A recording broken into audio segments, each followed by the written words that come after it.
Guys আমি ওখানে ঘুমাইতেছিলাম, দেখতে পাচ্ছ ছাতি লইছি, প্রচণ্ড বৃষ্টি হইতেছে, মানে সকাল থেকে বৃষ্টি হইতেছে। তো ওখানে বাজে 7টা, 7:30 বাজে। তো আমি ওখানে ঘুমাইতেছিলাম। তো আমার মা যাইতেছিল বলতে আমার দাদু তারা ঘরে, মানে দাদু তারা ঘর যাইতেছিল। আর হঠাৎ করে আমার মা আমার ডেকে কই, ওই মাইয়া একটা জিনিস দেখবি নি। আমি কইছি কিতা? তারপরে মা কয় যে রাস্তার ভিতরে উল উঠটা রয়েছে, ওই যে উল, দেশি উল, এই যে উঠটা রয়েছে। তো আমি এখন যাইতেছি দেহনের লিগা। আর মনে আমি দেখাম ওখান আগে গেলই। তো তারা দেখাই,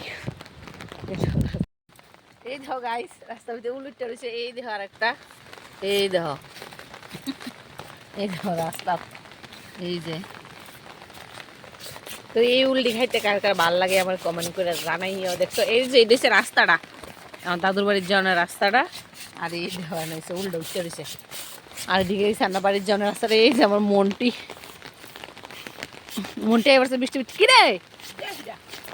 আরে বৃষ্টি বৃষ্টি ভাল লাগে, ফুটকি নাচে নাচে। হ্যাঁ দাঁড়া ধরে বাজা বাড়ির দূর দাঁড়া, আবার যাইব গা।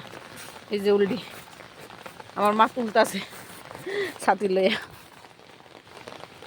আর এই দেহ, এইটা একটা কি জানে, আমার তো সন্দেহ হইতেছে উল নি, উল না। मेरी माँ मुझे डांट दिया अभी इधर से, एक उल ले लेंगे। ये जे वाओ, अब जाके लग रहा है कि ये असली उल है। বেঙ্গল আছে তো আর পারলা না, শেষ। গাইস দেখা